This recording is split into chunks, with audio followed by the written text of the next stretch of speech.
body without a soul.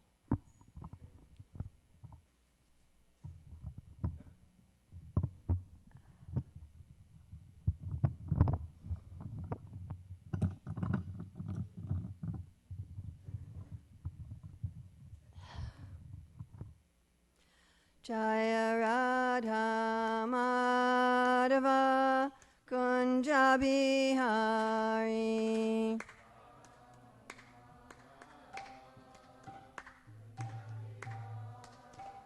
Jaya Radha Madhava Kunja Bihari.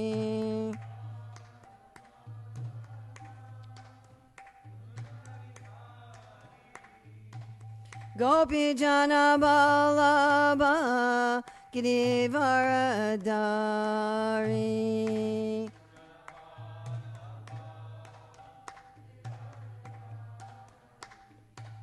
Gopi Jana Vallabha Girivaradari.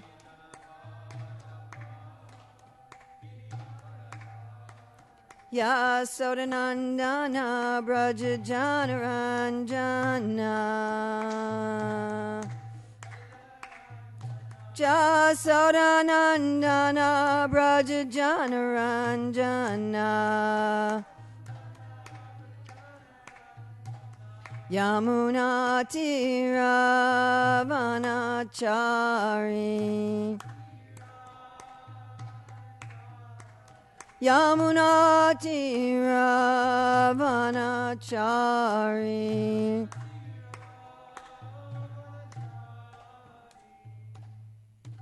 Jayam Vishnupad Paramahamsa Parivrajikacharya Asatara Satyashri Srimad His Divine Grace A.C. Bhaktivedanta Swami Maharaj Prabhupada Ki Jai.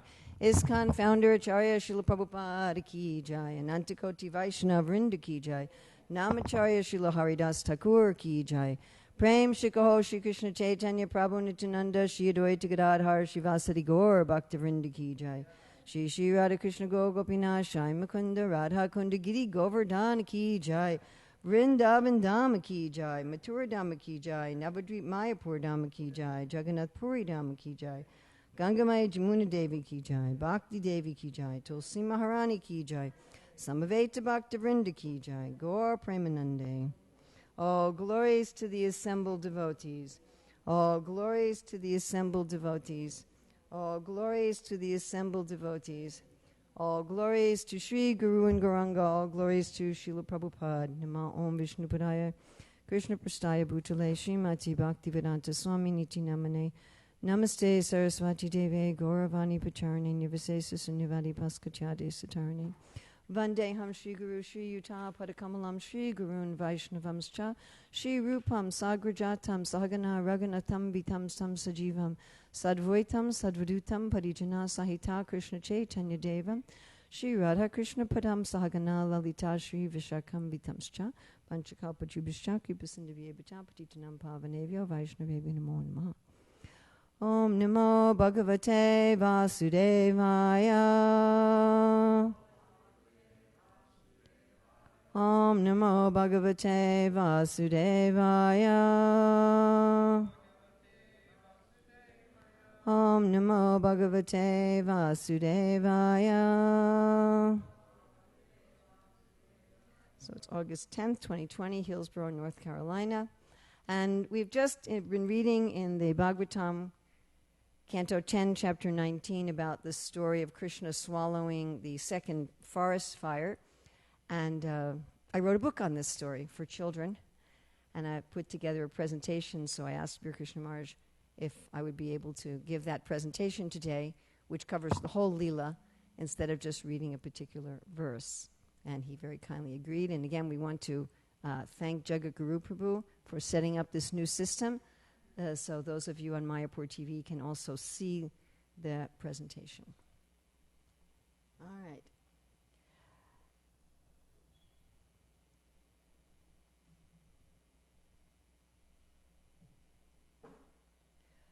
So according to Srila Bhaktivinoda Thakur, this fire represents the obstacles that atheists create against dharma and the preachers of Dharma.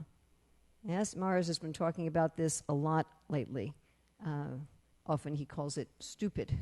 That's actually kind, because it's not just stupid, it's demoniac. Yes, it's actually evil. So there is an increasing amount of evil in the world as Kali Yuga progresses. And this increasing amount of evil makes it very difficult for the preachers of real religion to function. And this is true for anyone who's a preacher of real religion, Sanatana Dharma. There's such a mood of simply anger and hatred, racism, speciesism, destruction of the planet, the idea that religion is only for foolish people, primitive people, and these, atheistic, so-called scientific philosophies. We've been working with Maharaj's disciple Arjuna in New Zealand with his anti-atheism propaganda. So it makes it very difficult, right? We were hearing the other day, Vaisheshika Prabhu was the girls that are dancing with my daughter were listening to one of his programs, and he was saying that if you try to distribute books, many times people will say, we're not interested in religion. And he likes to quote a verse in the Bhagavatam that says, this book throws out all materialistically motivated religion and preaches the highest truth, which is distinguished from illusion, from the welfare of all. But this is the mood. As soon as you say, well, this is something to do with religion, then people are immediately opposed. So this fire that's coming, it represents this pushback from adharma, and especially from Kali Yuga and how Krishna destroys it. So this pastime happens on the same day as the killing of Pralambasura. This is in the summertime. And as we've heard, Pralambasura took Balaram to the Bandira tree, to this great banyan tree that's on the other side of the Yamuna. And all the boys and Krishna rushed to that spot, and they were very excited. They were so happy that Balaram had killed this demon that in their happiness, they became neglectful of their service. So Maharaj gave a wonderful class about how we should be responsible in our service. But sometimes it happens that we have so much to do that something gets put by the wayside, or sometimes the devotees become so filled with ecstasy that they lose their awareness of the world. Happens sometimes. Right? Even Chaitanya Mahaprabhu, sometimes he goes into these ecstatic trances. So sometimes it happens like that. And the cowherd boys were in such, not that we should use that as an excuse, where I was in so much ecstasy, Prabhu, I didn't put oil in the car. It was all due to my ecstatic trance. So not like that. But that's what actually happened. They were so busy playing with Krishna and so busy celebrating the killing of Pralambasura. Wow, Pralambasura is dead. That their cows, goats, and buffalo wandered off. And I found it interesting that the cows, goats, and buffalo were there. Because we always hear about Krishna's cows, right? We don't usually realize there's also goats and buffalo there. Now, also, the cows, goats, and buffalo wandered off. It said they were greedy for sense enjoyment, that they wandered off independently. Yes? Maybe we sometimes do that. Maybe sometimes we wander off independently for our own sense enjoyment, right? As soon as our authority isn't looking, right? As soon as our temple authority or our husband or our parents or our guru appears not to be looking, we're like, oh, good, an opportunity for me to indulge in some sense gratification. So, of course, these are transcendental animals, but still they're animals. You understand? Like Prabhupada talks about Draupadi in the first canto. She's a pure devotee, but also she has a womanly mood, and therefore she was very kind to Asvatthama. So the animals also, they have an animal mood. It's part of their rasa. And so they need guidance. That's why they need cowherds They need someone to guide them. And without that guidance, they're like, oh, the grass is greener over there. And so our acharyas say they suffered for this whimsy and independent-minded. And they walked 5 kroshas north. That's about 15 kilometers, about 7 miles. Keep that in mind, how far away this was. And they went to the Ichikatava or the Munjaranda or the Mandiyari forest. It's called by 3 different names. By the way, these pictures were done by disciples of Tamal Krishna Maharaj in China who are professional animators. And Krishna had this incredible arrangement that I got in touch with them. I actually went to their home in Wuxi, outside of Shanghai.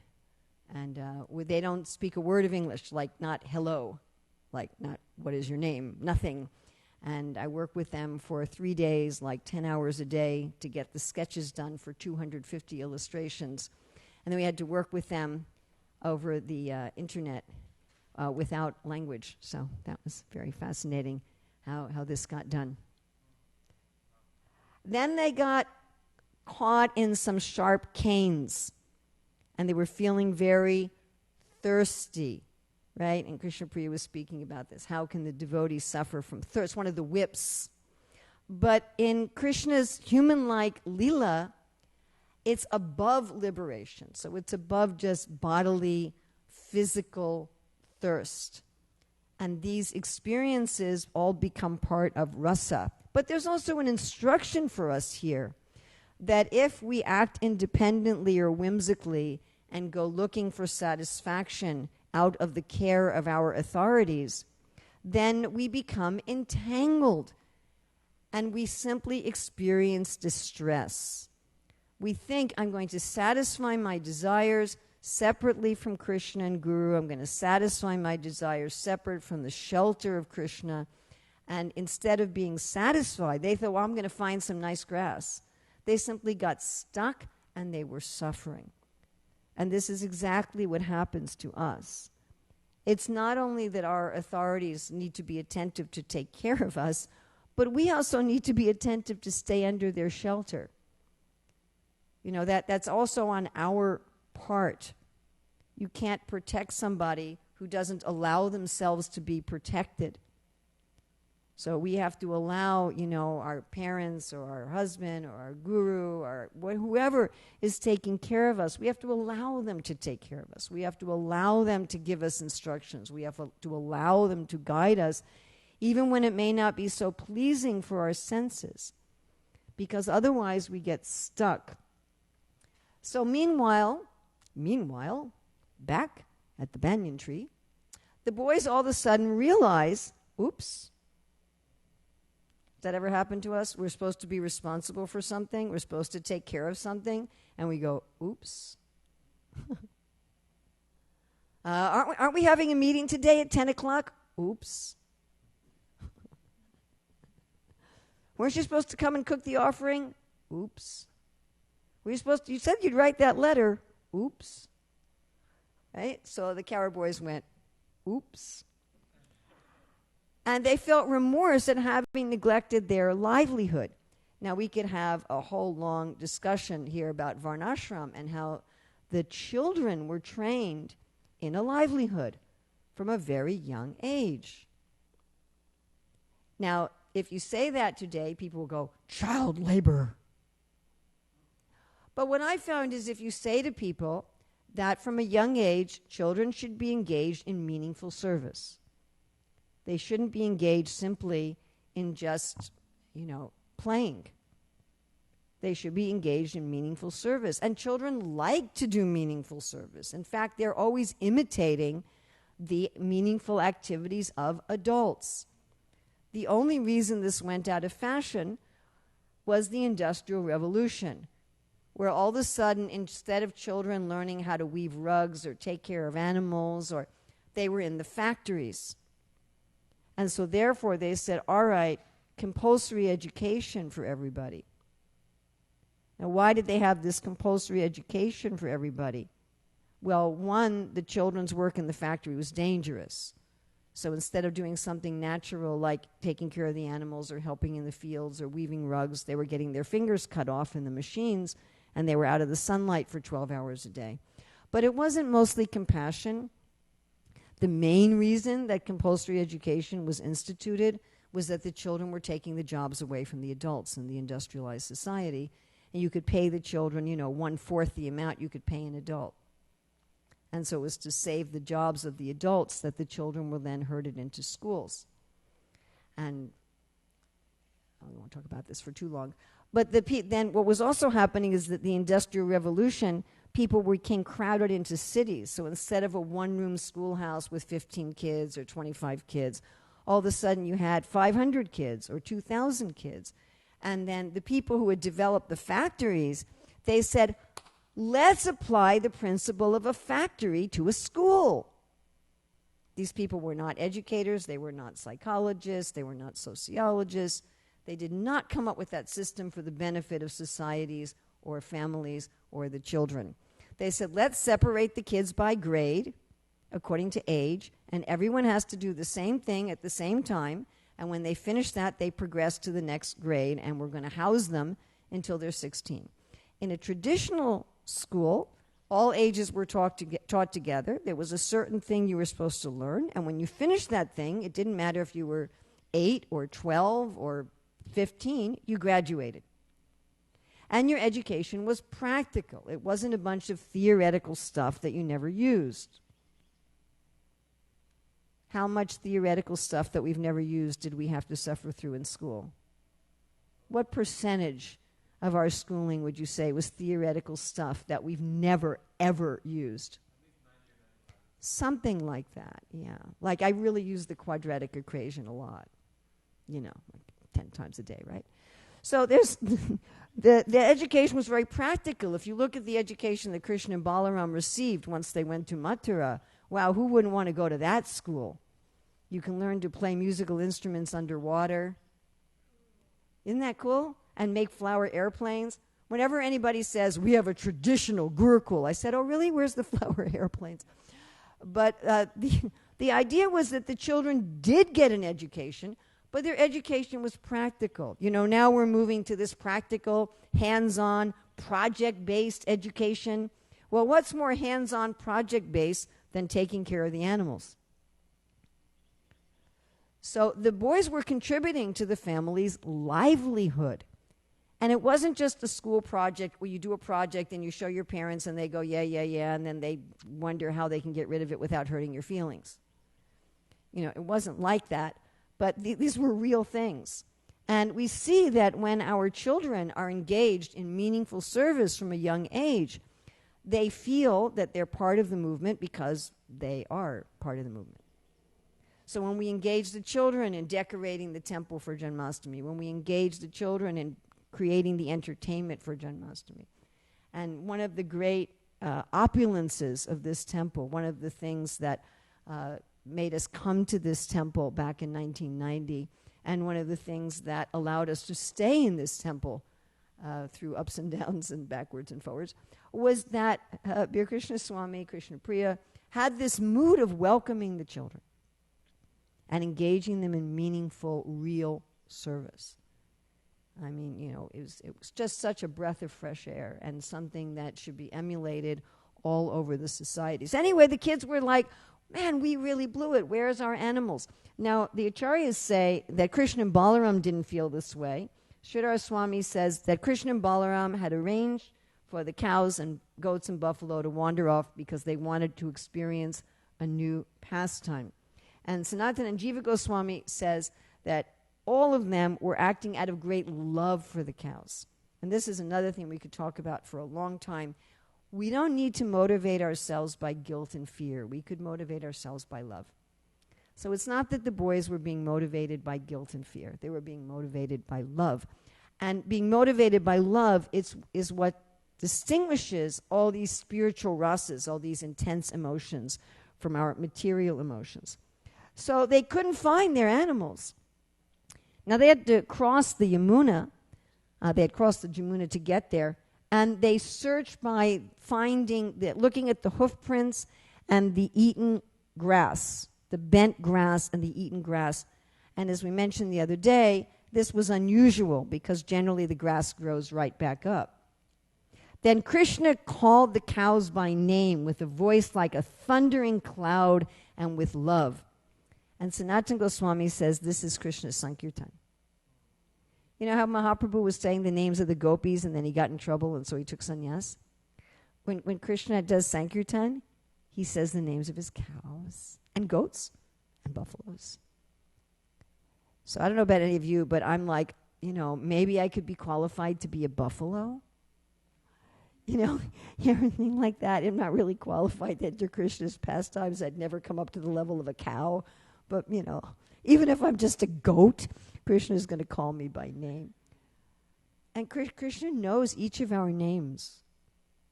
Knows each of our names. Billions and billions and billions and billions of living entities. Prabhupada talks about in Krishna book how Krishna has japa beads.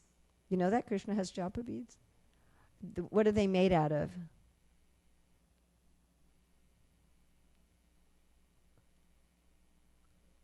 Jewels. And what does Krishna chant on his japa beads? The names of the cows. Imagine that.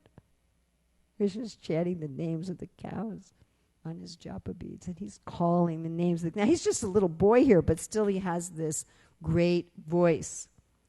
And the cows respond with great joy. Right? Maharaj was saying this by mooing. And the goats going, bah. What do the buffaloes say? I don't know. But they're saying with great joy, they're responding. And that's our business. Krishna, actually Prabhupada says 24 hours a day, Krishna's giving us an opportunity. He's always calling. Urmila, hello. You're lost in the forest fire. You're lost in the canes. But it's our responsibility to respond. Krishna gets out his japa beads, and he's calling us by name. What are we supposed to do? Get out our japa beads and respond. Krishna's having his Sankirtan where he's calling us by name. What are we supposed to do? Get in the Sankirtan and respond. Krishna, Hare Krishna. Hare Rama, Krishna, Krishna, Rama, Rama. We're supposed to respond. It's a relationship.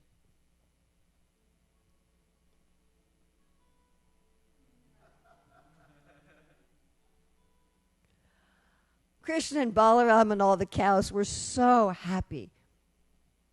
And the boys were so happy. They're like, oh, we found our animals. And we found them all in one place. You just imagine the animals could have all wandered off everywhere. They could have been having to find them one at a time. We found them all in one place. Like Srila Prabhupada came to America and found a whole bunch of us. Whew, found them all.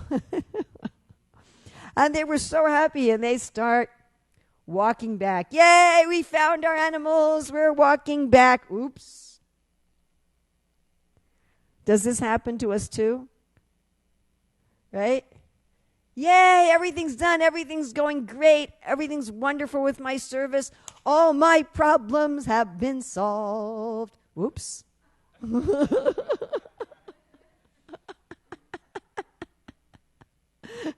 Got all this taken care of for Janmashtami and this. Okay, now I can just sit down and just read Bhagavatam.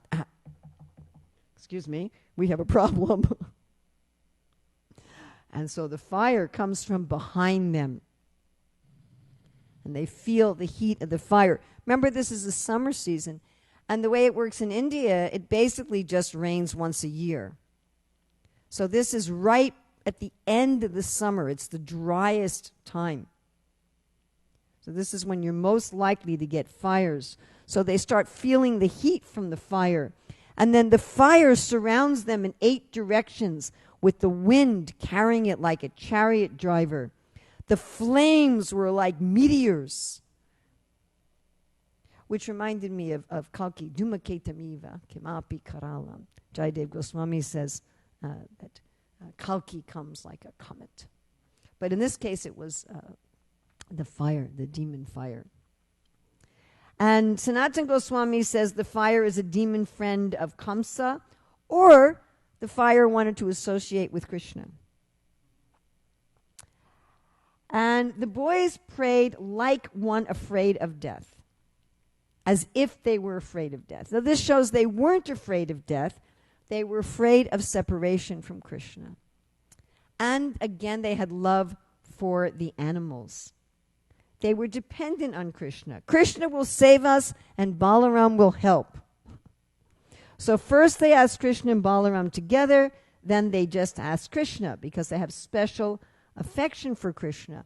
Now they're remembering Gargamuni's words that Krishna will help us. We have no shelter other than Krishna. And this is a repeating theme in the Bhagavatam, right? We don't have a shelter other than Krishna. Our intelligence, our creativity, our parents, our husband, our wife, our children, our grandchildren, our friends, our leaders in this world, they're not ultimately our shelter.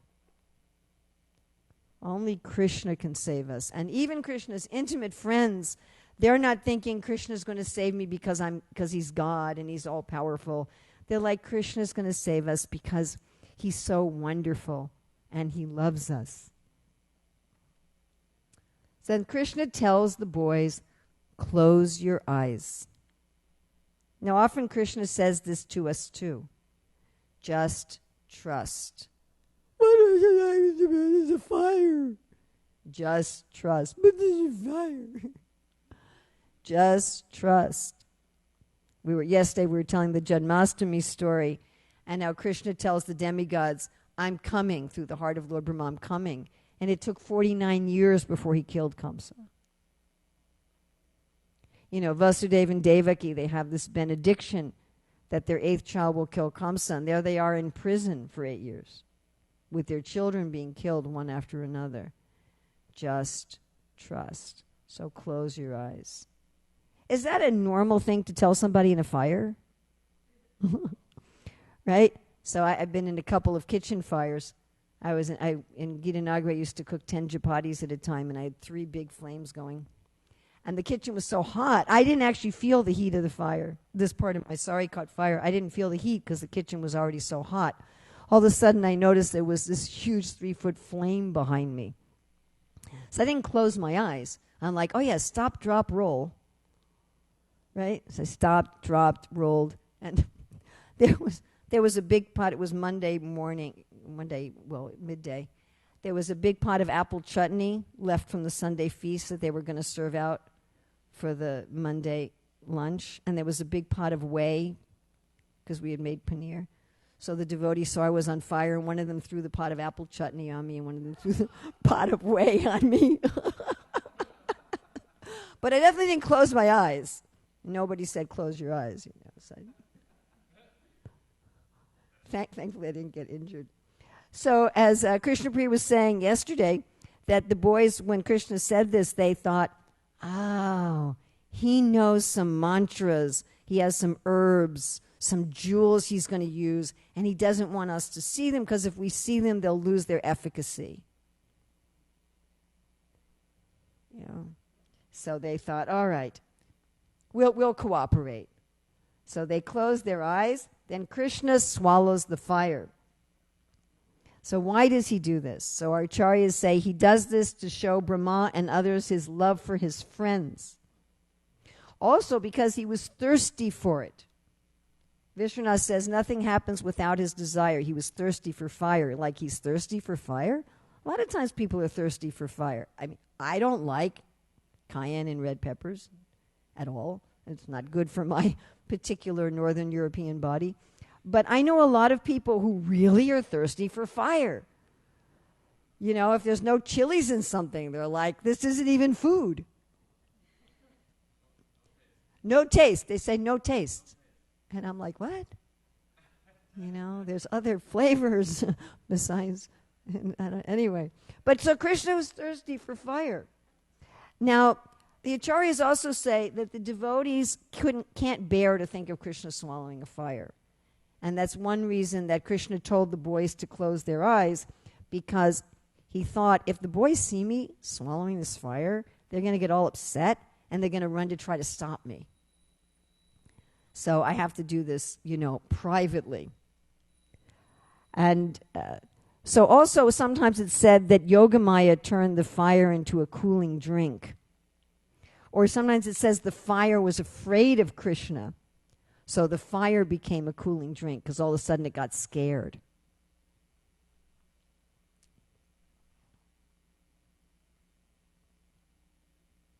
The boys were almost unconscious. When they opened their eyes, they were back in Bandiravan. So some acharyas say they open their eyes on their own initiative. Others of the Krishna says, okay, open your eyes. Do you remember how far away? 7 miles. So they open their eyes, poof. This reminds me of the demigod's prayers to Devaki in the womb, where they say the whole ocean of material suffering, as soon as you approach the boat of Krishna's feet, it becomes very small. They thought, Krishna must be a demigod. If he's a demigod, then we're demigods too. Whoa! And they were very happy. Then we haven't read these verses yet in the Bhagavatam, but Krishna started playing his flute in a special way and entered back into the village.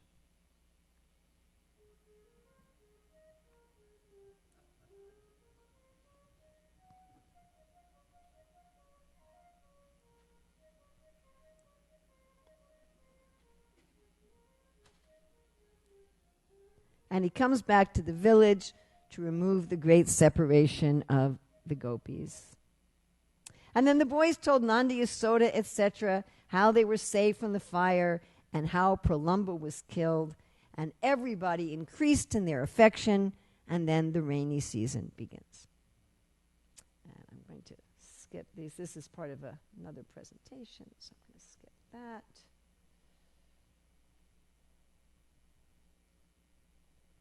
Let's hope this works. Is this going to work?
hope you like that.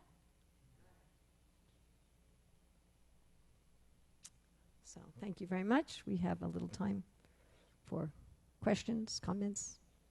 And thank you again, Jagaguru Prabhu, for setting this up even before the mount was here. Really, really appreciate it. And thank you, Maharaj, for letting me show this instead of a regular Bhagavatam class. Yes?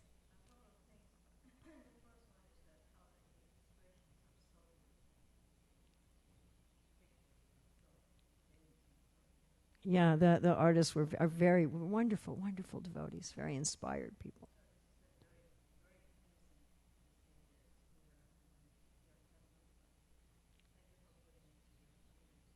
We feel, privileged that we could, as I say, this is from a children's book. It's part of our Learn to Read series. So it's something that we really feel happy that we can give to the devotee children, that they can have these stories to meditate on with these illustrations.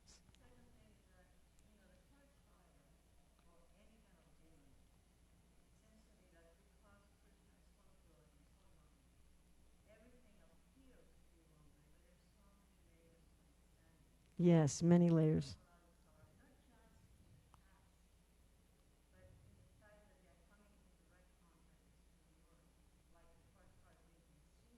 Whoa.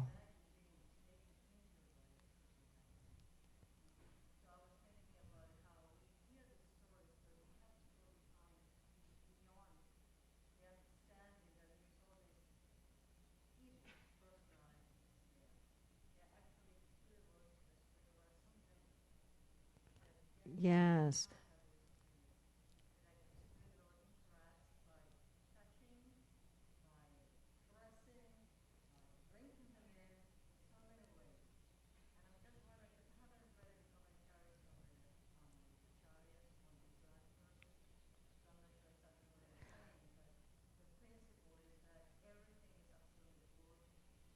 Wow.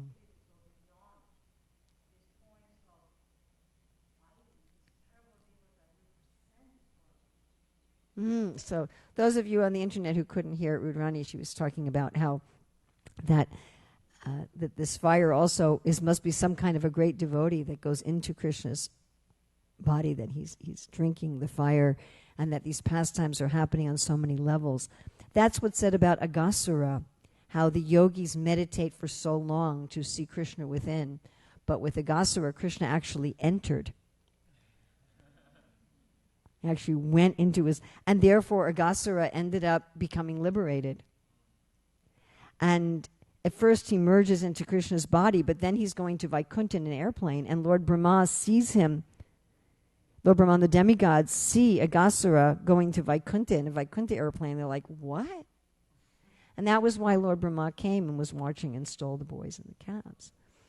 But yeah, for Krishna to drink you, because all the food that Krishna is eating, it's not, I remember Madhura Krishna asking me about this once. How does Krishna eat? And how do people eat in the spiritual world? We think about like digestion and etc., the whole digestive process. But it's just some sort of a loving exchange that's going on. So yes, these pastimes are happening on an infinite number of levels. And the relationship between Krishna and the personality who's this form of the fire, even if it is initially a demon. Like the acharyas say that it may have become a cooling drink. That maybe Krishna wanted to drink fire, so maybe even the hot fire was satisfying his desire for, super spicy food. And maybe the fire became a cooling drink also. It transformed itself. And of course the fire is also nourishing these pastimes. So yeah, there's so, and these levels never end. It's not that you come to a point, okay, oh I get that. I got it, now let's read another book.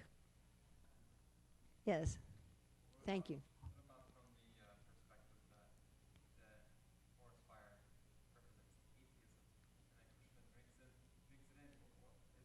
Ooh, I never thought about that. Thank you. So Brajananda brought up the point that what about the fact that the fire represents atheism and adharma and Krishna drinks it in? So Srila Prabhupada, one time on an airplane, the captain of the airplane came and sat next to him and was asking him, if there's God, what is evil? And Prabhupada said, evil is Krishna's backside. And that's actually in the Bhagavatam, that irreligion is on his back. So, a dharma it's not really a thing in a sense. It's taking something and using it wrongly. It is not, we don't accept that there's like some separate Satan who's like a competitor god. And it's evil is just twisted good. It's misused good. Lust is love that's been turned in some way. It's like, should I say this? Are you going to kill me? Instead of using an axe to cut a tree for firewood, if we start cutting the door. Instead of using the cartels to play music if I hit you over the head. That's why I don't travel with cartels, because I just have hand luggage. I don't know if I'll ever travel again, but anyway. I just have hand luggage, and I'm always worried that the guys at security will say I could use the cartels as a weapon. So I don't bring them. So for Krishna, there's no evil. It's meaningless to him. Like Prabhupada says, the electrician can, produce heat and cold, but to the electrician, it's all electricity. So for Krishna, a dharma is his backside. And yes, it's not...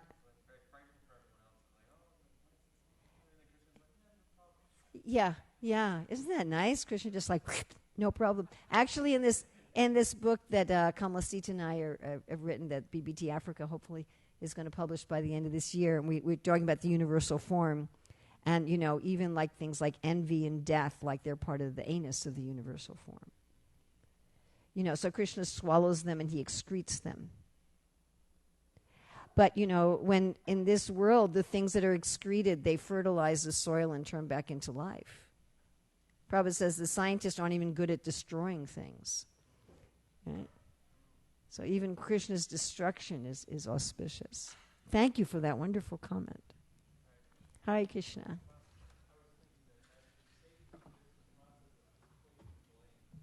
Huh?